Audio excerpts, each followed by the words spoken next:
ಬೆಳಗಾವಿ ಜೀವನಾಡಿ ರಾಕಸ್ಕೋಪ್ ಜಲಾಶಯ ಭರ್ತಿ, ಧುಮ್ಮಿಕ್ಕಿ ಹರಿಯುತ್ತಿದೆ ಮಾರ್ಕಂಡೆಯ ನದಿ ನೀರು. ತೀರಿದ ಕುಡಿಯುವ ನೀರಿನ ತೀವ್ರ ಅಭಾವ, ಕೆಲವೇ ಅಡಿಗಳಲ್ಲಿ ಜಲಾಶಯ ಸಂಪೂರ್ಣ ಭರ್ತಿ. ಕಳೆದ ಮೇ ತಿಂಗಳಿನಲ್ಲಿ ರಾಕಸ್ಕೋಪ್ ಜಲಾಶಯದ ನೀರು ತಳಮುಟ್ಟಿ ನಗರಕ್ಕೆ ಕೇವಲ 10 ರಿಂದ 15 ದಿನಗಳಿಗಾಗುವಷ್ಟು ಮಾತ್ರ ನೀರು ಬಾಕಿ ಉಳಿದಿತ್ತು.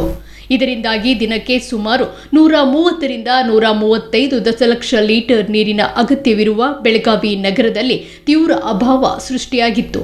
ಆದರೆ ಪ್ರಸ್ತುತ ಸುರಿಯುತ್ತಿರುವ ನಿರಂತರ ಮಳೆಯಿಂದಾಗಿ ಮಾರ್ಕಂಡೆಯ ನದಿ ಹಾಗೂ ಜಂಬುಳ ಕಾಲುವೆಯಿಂದ ಜಲಾಶಯಕ್ಕೆ ಬೃಹತ್ ಪ್ರಮಾಣದಲ್ಲಿ ನೀರು ಬರುತ್ತಿದೆ.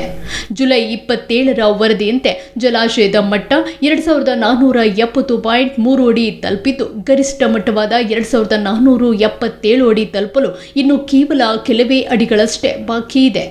ಹಿಡಕಲ್ ಮತ್ತು ರಾಕಸ್ಕೋಪ್ ಜಲಾಶಯಗಳನ್ನು ನೆಚ್ಚಿಕೊಂಡಿರುವ ಬೆಳಗಾವಿ ನಗರಕ್ಕೆ ಈ ನೀರಿನ ಏರಿಕೆ ಆಶಾಕಿರಣವಾಗಿದೆ. ಜಲಾಶಯ ಸಂಪೂರ್ಣ ಭರ್ತಿಯಾದರೆ ಮುಂಬರುವ ತಿಂಗಳುಗಳಲ್ಲಿ ನಗರದ ಕುಡಿಯುವ ನೀರಿನ ಸಮಸ್ಯೆಗೆ ಶಾಶ್ವತ ಪರಿಹಾರ ಸಿಗಲಿದೆ. ಮಳೆಯ ಆರ್ಭಟ ಹೀಗೆಯೇ ಮುಂದುವರಿದರೆ ಜಲಾಶಯದ ಬಾಗಿಲುಗಳನ್ನು ತೆರೆದು ನೀರನ್ನು ಹೊರಬಿಡುವ ಸಾಧ್ಯತೆ ಇದೆ. ಒಟ್ಟಿನಲ್ಲಿ ಕೆಲವು ವಾರಗಳ ಹಿಂದೆ ನೀರಿಗಾಗಿ ತೀವ್ರ ಪರದಾಟ ನಡೆಸಿದ್ದ ಬೆಳಗಾವಿ ಜನತೆಗೆ ರಾಕಸ್ಕೋಪದ ಭರ್ತಿ ಹರ್ಷ ತಂದಿದೆ. In news Belagavi.